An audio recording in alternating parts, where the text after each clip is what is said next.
Ever find yourself kind of hitting the edge of an idea? Like pushing a concept as far as it'll go? I feel like we all do that sometimes. And for centuries, one idea has really captured that whole what's the limit thing. Infinity. That's our target today. Absolutely. We're going to try to unpack this massive concept because, infinity isn't just a number you never quite reach. It's a way of thinking that pops up everywhere. In math, obviously, but also in philosophy and even how we picture the universe itself. It's pretty wild. And our guide for this deep dive is the Stanford Encyclopedia of Philosophy's entry on, well, infinity. Talk about going straight to the source. If there's a big, complicated topic, the SEP is usually the place to start. But fair warning, this entry is huge. I mean, they cover everything, from how ancient thinkers first grappled with the idea, all the way to the latest theories and debates that are still raging today. It's a lot. Think of this deep dive as your cheat sheet, then. We'll pull out the key insights, the stuff that'll make you go, oh, that's what they're getting at. We want you to grasp what infinity means in all these different areas without getting bogged down in the super technical stuff. So where do we even begin with something this big? Well, we'll start by tracing how the earliest philosophers thought about infinity. What did it even mean to them? Then we'll move into the world of math, how infinity went from something to be avoided at all costs to something that mathematicians embraced and, built entire systems around. Of course, we can't skip the paradoxes, those mind-bending thought experiments that pop up when you start playing around with the infinite. And finally, we'll see how infinity shows up in fields you might not expect, like probability, making decisions, and even how we understand space and time themselves. That's a lot of ground to cover. It is, but a great starting point is just how early the idea of infinity appears as something, well, essential. Our source points to Anaximander, 6th century BCE. This guy proposes something called Teupheren. He says it's the origin of everything, not just a big thing, but the basic, formless stuff that all reality comes from. It even had ethical implications for him. Whoa, so infinity wasn't just some abstract idea. It was the foundation of, well, everything. That's pretty different from how the Pythagoreans saw it, right? They seemed a lot less enthusiastic about the whole thing. Yeah, big time. The Pythagoreans, they associated infinity with the lack of limits, a kind of chaos. They saw it as something spatially undefined, and that made it undesirable. Big contrast to Anaximander's, positive view to Apiron. And then you have Archytas of Tarentum. He comes along and argues that the cosmos must be infinite, spatially speaking. And his logic actually sounds kind of modern. It really does. His argument boils down to this. Imagine the cosmos has a boundary, okay? What's beyond that boundary? Either empty space or more stuff, right? If it's empty, you could still go further, so it's not really a boundary. If it's more stuff, well, that should be part of the cosmos anyway. So no matter what, a finite boundary leads to a contradiction. His big move was saying this lack of a boundary, this unboundedness, is the same as being infinite. Which, as our source mentions, is a connection that Kant picks up on much later. But the source also hints that this idea of unboundedness and infinity being the same, maybe that's not the whole story. Right, and it took a while for mathematicians to really tease that apart. It wasn't until the 19th century, with new geometries and a deeper understanding of space, that we got a more precise distinction between unbounded, meaning no edges, and truly infinite in terms of size or quantity. So let's jump ahead a bit to Aristotle. He wasn't so keen on infinity being the fundamental stuff of reality like Apiron was. His view was a lot more subtle. Right, yeah, much more. Aristotle wasn't into infinity as the building block of, well, everything. He focused on what he called mathematical infinity, the kind of infinity we find in magnitudes, time, and numbers, stuff that can be quantified. But even then, he saw it more as potential than an actual thing. Potential infinity. So you can always add more numbers, Mhm. always divide a line further, but you never actually reach a completed infinity. You got it. Aristotle believed in this potential to keep going, to always go further, but an actual completed infinity, that was a no-go for him, especially in the physical world. He thought the universe itself was finite, so an infinitely large thing just wouldn't fit. Similarly, he didn't buy the idea of infinitely small things. You could always divide something further, but you'd never hit a truly infinitesimal bit. It's interesting how he saw that potential for dividing as a core part of potential infinity, almost more so than just adding and adding. That's because, think about it, if you could add without limit in a finite universe, you'd eventually get something bigger than the universe itself, which to Aristotle just didn't make sense. So this idea of always being able to divide within a finite thing, that was more palatable as a way to grasp this potential for the infinite. Now, the source makes this really helpful distinction between metaphysical or qualitative infinity and these more down-to-earth mathematical infinities. And it seems like a lot of these early philosophers were kind of blurring the lines between the two. Totally. On the metaphysical side, you've got ideas of wholeness, absoluteness, perfection, often tied up with religious ideas of an infinite God, big, sweeping concepts. Mathematical side, as our source points out, is about things you can count or measure. And while we'll stick mostly to the mathematical side in this deep dive, it's important to remember that these two ways of thinking about infinity have always been intertwined, influencing each other, especially in those early debates and even theological discussions about, God's nature. Okay, so we've seen how the philosophers wrestled with infinity. Now let's see how mathematicians approached it. From what I gather, the early Greeks were pretty cautious about actually using infinity in their proofs. Spot on. Despite all their achievements in geometry and number theory, they mostly steered clear of actually dealing with infinity head-on. They preferred methods that let them get super close to a result without ever needing a completed infinite. And that brings us to the method of exhaustion, which sounds more like a way to avoid infinity than anything else. Basically, imagine you want the area of a circle. So you inscribe polygons inside it, right, more and more sides, and the polygon's area gets closer and closer to the circle's area. The exhaustion part is that you're filling up the space but never actually hitting a polygon with infinitely many sides. It's all about approaching a limit, but with finite steps. A clever workaround. But this avoidance of infinity, it seems like it changed big time in the 17th century. Our source talks about an infinitistic revolution. Like mathematicians finally said, okay, let's deal with this head on. Yeah, it was a huge shift. The 17th century was when mathematicians really started to embrace infinitary objects and procedures. You've got the theory of indivisibles in geometry, the concept of points at infinity, and of course the big one, calculus. Let's start with the indivisibles. What were guys like Cavalieri and Torricelli even trying to do with that idea? The core idea was this. You can imagine a shape as being made up of infinitely many, infinitely thin slices. So a 2D area is just infinitely many lines stacked together, and a 3D volume, infinitely many planes. By comparing these indivisibles in different shapes, they could figure out relationships between their areas and volumes. It seems like a really intuitive way to think about it, even if it sounds a bit hand-wavy by today's standards. The source highlights Torricelli's work on an infinitely long solid that somehow has a finite volume. Why is that such a big deal? This is where things get really interesting. What Torricelli showed was that something could stretch out to infinity in one direction, but still have a measurable, finite amount of stuff. In this case, volume. This was huge because it was one of the first times infinity was treated as an actual property of a mathematical object, not just something to be avoided with clever tricks. It really challenged people's understanding of what infinity could even be. But this new approach wasn't without its issues, right? The source mentions some paradoxes that popped up from this whole indivisible thing. Of course. One example is this proof by Tocchet, using indivisibles, that somehow all triangles have the same area, which is obviously not true. These paradoxes showed that while indivisibles were useful for discovery, the logic behind them was still a bit shaky. Mathematicians needed a more rigorous way to deal with all this infinite stuff. And then you have Desargues coming along with the idea that parallel lines actually meet at a point at infinity. That sounds like something out of a sci-fi movie. It does. In regular Euclidean geometry, parallel lines never meet. That's the whole point. But Desargues, he had this brilliant insight by saying, okay, what if they do meet at these special points at infinity? He opened up a whole new type of geometry called projective geometry. It gave mathematicians a way to unify all these different geometric transformations and see relationships they couldn't before.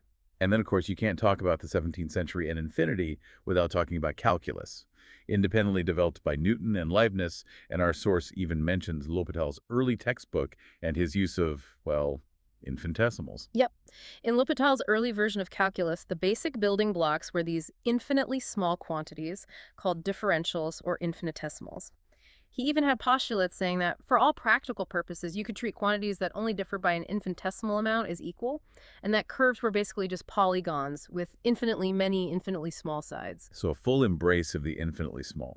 But it seems like Leibniz himself wasn't totally convinced that infinitesimals were like actual things. Yeah, it's a bit tricky. He was a huge advocate for using them in calculus, but he saw them more as convenient fictions. useful tools, not actual existing infinitely small quantities. And our source points out that a lot of effort in the 19th century went into putting calculus on a more solid foundation. Mathematicians moved away from these geometric and kinematic ideas and focused more on the concept of limits, which doesn't require you to believe in actual infinitesimals. It's fascinating, this back and forth, first relying on infinity, then trying to get rid of it for something more logically sound. Now, the last piece of this 17th century puzzle seems to be about counting infinite collections. And that brings us to Galileo and his famous paradox. Right. Galileo hit on something truly profound. He was comparing the set of all natural numbers, so 1, 2, 3, and so on, with the set of their squares, so 1, 4, 9, and so on. Now, the squares are a subset of the natural number, so logically there should be few of them. But you can also pair up every natural number with its square perfectly, one-to-one correspondence. It's this clash between our gut feeling that a part should be smaller than the whole and this idea of a perfect mashing or a bijection. And Galileo basically said our normal ideas of equal, greater than, and smaller than, they just don't work when you're dealing with infinity. Exactly. He saw the paradox and said, basically, our finite minds just aren't equipped to handle the weird logic of infinity. Our source then points out how later thinkers tried to solve this. Euclid and Bolzano, they leaned on that part-whole intuition. But Cantor, he championed the bijection idea as the right way to compare the size of infinite sets. This fundamental disagreement really shaped how set theory developed. So the 17th century was a huge turning point for infinity in mathematics, but it also opened up a ton of new questions. Now let's get into how mathematicians actually formalized infinity, number systems, limits, and then Cantor's revolution with the infinities of counting. Let's start with the basics, the number systems. We begin with the natural numbers, our counting numbers. Then we expand to include negatives and 0, that's the integers. Then we get to the rational numbers, all the fractions. Now, the rational numbers are dense. You can always find another one between any two you pick. But they still have wholes. Wholes. You mean there are numbers that aren't fractions? Exactly. Think about the square root of 2, or pi. They're real numbers, they exist on the number line, but they can't be written as a fraction of two whole numbers. To fill these holes, mathematicians came up with the real numbers. And one way to construct them is using something called Dedekind cuts. Dedekind cut sounds like a very precise way to divide something. How does it work? Imagine you take all the rational numbers and split them into two sets. One set is all the rationals less than some specific value. The other is all the rationals greater than or equal to that value. If that value itself is a rational number, it's straightforward. But you can also create cuts where there's no biggest number in the lower set and no smallest in the upper set. Our source uses the example of splitting the rationals based on whether their square is less than 2 or greater than 2. This split defines the square root of 2 perfectly, even though no rational number fits right there on the dividing line. So the real numbers are built by these super precise divisions within the rationals, essentially patching up all those gaps. And that gives the real number system some nice properties, like completeness. Right. The real numbers are closed under all the usual operations, except, of course, dividing by 0.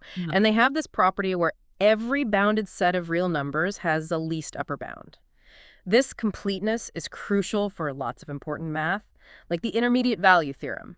It basically says a continuous function that goes from negative to positive has to cross 0 somewhere in between. It also makes real numbers the go-to choice for measurement and approximations in the real world. So you've got this beautiful continuous number line with the real numbers, but then we start thinking about limits, and it feels like infinity is creeping back in. It is. The limit of a sequence, it's basically asking, what value do the terms of the sequence get closer and closer to as you keep going further and further? And because the real numbers are complete, any bounded increasing sequence of reals must converge to a limit. And that's how we can make sense of infinitely repeating decimals, Right. like 0.333. Exactly. 0.333 is the limit of the sequence, 0.3, 0.33, 0.333, and so on. Our source even mentions the classic example of 0.999 being exactly equal to 1, which feels weird because it seems like it should be just a tiny bit less. But mathematically, it converges to 1. Now, what about adding infinitely many numbers? Does the sum always explode to infinity? Not always. The terms in the harmonic series, that's 1 plus 12 plus 13 plus 14 and so on, they get smaller and smaller, they approach 0. But the sum, it keeps growing forever. It diverges to infinity. This shows that dealing with infinite sums, you got to be careful about how quickly those terms are shrinking. We also extend this idea of limits from sequences to functions, functions that grow without bound or whose input approaches infinity. And this leads us to the extended real numbers. Right. By adding plus infinity and minus infinity to our set of real numbers, we can describe what happens to functions at their extremes. We can say things like, as x gets closer and closer to 0, the function 1x blows up to positive infinity. Or, as x goes to infinity, the function approaches 0. Our source briefly mentions similar ideas of infinity in projective geometry, like points at infinity, and in Riemannian geometry with its single point at infinity on the complex plane. The main takeaway is that these infinities, they're often understood as limits of finite values. So even when talking about infinity in these contexts, it's still tied to the idea of approaching a limit, staying within the realm of finite numbers. But then we get to Cantor and his infinities of counting. This is where things get truly mind-blowing. The idea that there are different sizes of infinity is just, whoa. It's a game changer. Cantor's work in set theory completely revolutionized how we think about infinity. He showed that not all infinite sets are equal in size or cardinality. His big insight was using one-to-one correspondences, those projections we talked about, to compare the sizes of sets. And he said an infinite set is one that can be put into a one-to-one correspondence with a proper subset of itself. And from that, he built this whole system of infinite numbers, the Alephs. Can you break that down? So he starts with Aleph null, written as Aleph, which is the cardinality, the size of the set of natural numbers. This is the smallest infinity. Then he shows that the integers and even the rational numbers, they also have cardinality, meaning they're the same size as the natural numbers in this specific mathematical sense. But then, and this is crucial, he proves that the set of real numbers, it's got a bigger cardinality. He calls it 2 Aleph, and it's strictly bigger than Aleph 0. And then he keeps going, building a whole hierarchy of Aleph numbers, Aleph 1, Aleph 2, and so on, each one representing a larger level of infinity. It's so counterintuitive. We think of infinity as just one big undefined thing, but Cantor reveals this whole landscape of different magnitudes of infinity. Our source also mentions this absolute infinity thing in Cantor's work, which led to the distinction between sets and proper classes. What's that about? Cantor realized that if you tried to talk about the set of all sets, or the set of all cardinal numbers, these collections are so massive they can't be treated as regular sets in his theory. They're bigger than any of the Alephs. He called this absolute infinity, and it led to separating sets, which are kind of bounded, from proper classes, which are just too big to be sets. It sounds like Cantor opened up this paradise of infinities, as our source puts it. But there are other viewpoints too, like the numerosities theory. How's that different from Cantor's approach? So, while Cantor's theory is the standard way we deal with infinite sizes, there are alternatives that try to stick closer to that idea of part smaller than whole. Numerosities, developed by Benchi, Di Naso, and Forti, it lets you compare infinite sets in a more nuanced way. In their system, the set of square numbers would actually have a smaller numerosity than the set of natural numbers, which goes against Cantor because, in his theory, you can match them up one-to-one. It's a different way of measuring size for infinite collections. So we've gone from avoiding infinity to this explosion of different kinds of infinity. Now, the last bit of formalizing that our source talks about is infinitesimals and the hyperreals. It feels like we're going back to those infinitely small quantities that caused so much trouble in the early days of calculus. In a way, yeah. The standard way we do calculus now, it replaced infinitesimals with limits, with all those rigorous epsilon delta definitions. But infinitesimals, they never really went away, especially in fields like physics and engineering. They're just too intuitively appealing. And that's where non-Archimedean number systems come in. Exactly. The Archimedean axiom, it basically says, for any two positive quantities, no matter how tiny one is and how huge the other, you can add the small one to itself enough times to get bigger than the big one. Non-Archimedean systems, they break this rule. They have these numbers, infinitesimals, that are smaller than any positive real number, but not 0. And they also have infinitely large numbers, bigger than any real number. So these are like actual, concrete, infinitesimal and infinite numbers, not just the idea of approaching infinity as a limit. That's the key difference. The idea of infinitesimals had been around forever, but it wasn't until Abraham Robinson developed non-standard analysis in the 1960s that we had a rigorous way to work with them. He created these hyperreal numbers, which include both infinitesimals and infinitely large numbers, like an alternative foundation for calculus where you can actually manipulate those infinitely small and infinitely large quantities directly. It's interesting that our source points out that this wasn't totally new. Guys like Veronese and Levi Civita had been exploring non-Archimedean stuff earlier. And there are even connections to things like Conway's surreal numbers. Sounds like there's still a lot to explore in this area. Definitely. Non-standard analysis hasn't replaced the usual limit-based calculus in most textbooks, but it's a powerful alternative. It can make some proofs simpler and some concepts more intuitive. It shows us that there's not just one way to deal with infinity rigorously. Okay, so we've covered a ton of ground in how mathematicians formalized infinity, from something to avoid to this complex world of different infinities and even infinitely small quantities. But what about the philosophy behind all this? Do these mathematical infinities tell us anything about the nature of reality or even the foundations of math itself? That takes us into the philosophy of math, specifically mathematical ontology. We're asking, what are mathematical objects? The existence of these infinite mathematical things, whether it's the set of all natural numbers or these hyperreals, it raises some deep questions. Do they have a real independent existence in some abstract realm, like Platonists believe? Or are they just useful fictions, tools that help us reason and calculate, as the fictionalists argue? Or maybe they're constructed by our minds, as the intuitionists think. Our source talks about all these different schools of thought. There's logicism, which tries to ground math and logic. And often they need an axiom of infinity to even get the natural numbers started. Then there's intuitionism, which seems really skeptical about actual completed infinity. Yeah, intuitionists like Brouwer, they have a very show-me approach to math. Okay. They only accept a mathematical object if you can build it up through mental operations, so they reject the idea of completed infinity and even question some basic rules of logic, like the law of excluded middle when infinity's involved. Then you've got finitism, the really strict view that only finite things exist. All those infinite concepts, they're just, well, not real in any fundamental sense. The source even mentions Kronecker, who famously dismissed Cantor's work as basically theology, not math. Finitism, at its core, denies the existence of things like the completed set of natural numbers. Hilbert's program, it was this ambitious attempt to find a solid finite foundation for all of math, including Cantor's transfinite set theory. But then Gödel comes along with his incompleteness theorems, and that was seen as a major blow to Hilbert's program. It showed there are inherent limits to what you can prove within a consistent finitary system. It's crazy how these abstract mathematical ideas have such profound philosophical implications. How we understand knowledge, reality, it's all tied up in this. And our source even points out that sometimes the only way to prove something about finite things is by going through the infinite. That's pretty deep. It highlights how important infinity is in mathematical reasoning, even if we're ultimately interested in finite results. And then you have set theory, where researchers are still wrestling with the limits of our current axioms, looking for new principles like large cardinals to understand things like the real number line, and maybe even solve problems like the continuum hypothesis. It's ongoing work. Okay, so infinity isn't just some tool in math. It's a concept that pushes the boundaries of how we understand math itself.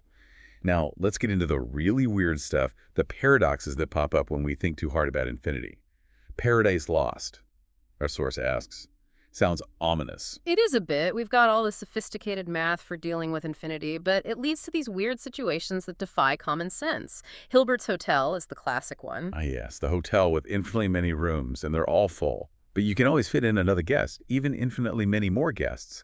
It shows this bizarre property of infinite sets, where adding things doesn't actually change their size. It just breaks all the rules of finite arithmetic. It does. And some philosophers, they use this apparent absurdity as an argument against the very possibility of actual physical infinities. They say, look, a hotel with infinitely many rooms leads to nonsense, so maybe such infinities just can't exist in the real world.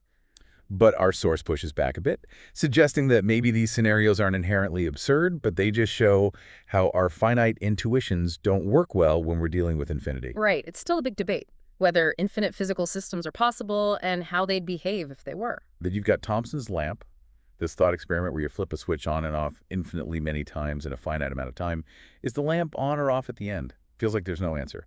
The paradox here is that the scenario isn't really fully defined, and it raises questions about what's physically possible. If each flip takes some time, how can you do infinitely many in a finite time? You'd need infinite speed or infinite energy. Even if we imagine some mechanism that could do it, the final state of the lamp, on or off, seems inherently ambiguous. It stretches the limits of what we can even conceive of and reason about. And then there's the paralysis paradox. This idea of Achilles being unable to move because infinitely many gods are each planning to paralyze him at a different point along his path. Now, that's a head-scratcher. It really is. It gets into questions of cause and effect, the power of intentions, and whether infinitely many conditional actions can have a real impact, even if none of those conditions are actually ever met. The source contrasts it with a scenario with force fields where the immobilization is more direct, but still relies on an infinite number of things working together. In the end, these paradoxes show us how infinity can mess with our basic assumptions about reality and logic. These paradoxes definitely make you reconsider what you thought you knew. It's like infinity is holding up a mirror to our finite minds, showing us their limits. Now let's shift gears and look at how infinity pops up in more applied fields, starting with probability. It seems like mixing infinity with probability can lead to some pretty weird results. Probability, which works perfectly fine with finite stuff, runs into some interesting and sometimes troubling issues when you throw in infinity. This happens in a few ways. You have infinite sample spaces, like an endless sequence of coin flips. You have probability values that are part of a continuous infinite range. And you even have to rethink what probability means in these infinite contexts. It gets tricky fast. Let's start with those infinite sample spaces. You can have countably infinite outcomes, like flipping a coin till you get heads, or uncountably infinite, like picking a random number between 0 and 1. How does that difference play out in probability? When you move to infinite sample spaces, especially the uncountably infinite ones, you have to be careful with the basic rules of probability. For example, if you have a uniform distribution over the interval 0 to 1, the probability of picking any single specific number is 0. But the probability of picking a number within any interval, no matter how tiny, is greater than 0. It's counterintuitive, right? How can something have 0 probability but still be possible? And then there are the different ways to interpret probability itself. Our source mentions hypothetical frequentism, where probability is the limit of relative frequencies over an infinite number of trials. Sounds like infinity can cause some problems there. Big time. One issue is the reordering problem. In an infinite sequence, you can rearrange the events and end up with a different limiting frequency, so the probability wouldn't be well defined. The source also mentions how infinity causes headaches for other interpretations of probability, like Popper's propensity view and the best system interpretation. Even when talking about perfectly rational agents and their subjective probabilities, those often rely on assumptions about infinity that might not hold up. Now let's get into the math of probability in infinite spaces. The source talks about Kolmogorov's axioms and the difference between finite and countable additivity. Kolmogorov's axioms for probability, they include this thing called countable additivity. It basically says if you have a countably infinite collection of mutually exclusive events, the probability of at least one of them happening is just the sum of their individual probabilities. It's like a natural extension of the rule for finite events, but it has some big implications when you're dealing with infinity. For instance, if we had full-blown additivity, even for uncountably infinite sets of events, it turns out that at most countably, many events could have a probability greater than 0. That's why we differentiate between discrete probability distributions, which are overcountable sets, and continuous distributions over uncountable sets. And those continuous distributions, they're super important for modeling real-world stuff. But it seems like they often clash with this countable additivity idea. The source also mentions conditional probability and the Borel paradox, which sounds especially weird. The Borel paradox. It shows that with continuous distributions, the conditional probability of something can depend not just on the event you're conditioning on, but also on how you're describing the whole situation. It comes down to the fact that a uniform distribution can change depending on how you divide up the sample space. You can get different answers for what seems like the same question. It challenges the idea that conditional probability should always have just one clear-cut value. It shows how infinity can make things slippery, even in a well-defined mathematical framework like probability. And it's interesting to see how mathematicians and philosophers have tried to deal with this, even suggesting getting rid of countable additivity entirely, like De Finetti did. De Finetti's argument, he uses this thought experiment about an infinite lottery to challenge countable additivity. He thought we should stick to finite additivity, which lets you assign probabilities in a more flexible way. You could have situations where every single outcome in an infinite set has 0 probability, but the probability of the whole set is still 1. Our source also mentions non-Archimedean probability, where you can assign infinitely small, infinitesimal probabilities to each outcome in the lottery. But these approaches have their own complications and aren't universally accepted. Even in probability, infinity forces us to really examine the foundations of what we're doing. Now let's move on to decision theory. How does the possibility of infinitely many choices, or infinitely many outcomes, or even infinite levels of benefit affect how we make rational decisions? Decision theory, it gives us a framework for making choices rationally, but it usually assumes a finite number of options, outcomes, and levels of benefit. But when you relax those assumptions, you run into paradoxes that challenge our ideas about rationality. The source mentions Pollack's ever better wine puzzle. You have infinitely many choices, like when to open a bottle of wine, and the wine keeps getting slightly better the longer you wait, but there's no single best time to open it. Right. No matter when you open it, you could have waited just a bit longer for slightly better wine. But never opening it is the worst outcome. It highlights this weird discontinuity at infinity. You have an infinite chain of seemingly rational choices, but the limit of those choices is worse than any individual choice. Then there's the classic St. Petersburg paradox, with its game that could have an infinitely large expected payoff. But the source points out that most people wouldn't pay much to play it. The St. Petersburg paradox shows this tension between the math of expected value and our gut feeling about risk and reward, especially when infinity is involved. It's led to a lot of attempts to make decision theory more realistic to match up better with human behavior. The source also mentions paradoxes like the Pasadena game, where the expected payoff isn't even well defined. It just makes things even more complicated. And of course, we can't forget Pascal's wager, the argument for believing in God based on the infinite reward of heaven. But bringing infinity into the calculation causes a lot of controversy. Yeah, the idea of an infinite reward or punishment, it kind of overshadows everything else. Even if you think God's existence is super unlikely, if you multiply that tiny probability by infinity, you get an infinite expected value. So believing seems like the only rational choice. But a lot of people argue that, well, can utility really be infinite? And how do we even reason when it is?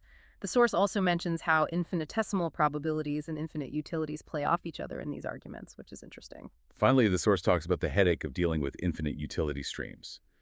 So you have these sequences of benefits or costs that go on forever. How do you even begin to compare different infinite streams in a way that makes sense? It's really tough. Our source goes through some seemingly reasonable ways to compare them, and then shows how they often lead to contradictions. It even mentions some impossibility theorems in economics that suggest maybe there's no perfect way to compare all possible infinite utility streams. It really shows the challenges of making rational decisions when the consequences might stretch out forever. Infinity isn't just an abstract concept. It has real consequences for how we think about choices, especially those with long-term or even infinite consequences. Now, let's zoom out to the biggest picture of all, the universe itself, and how infinity fits into our understanding of space and time. The question of whether space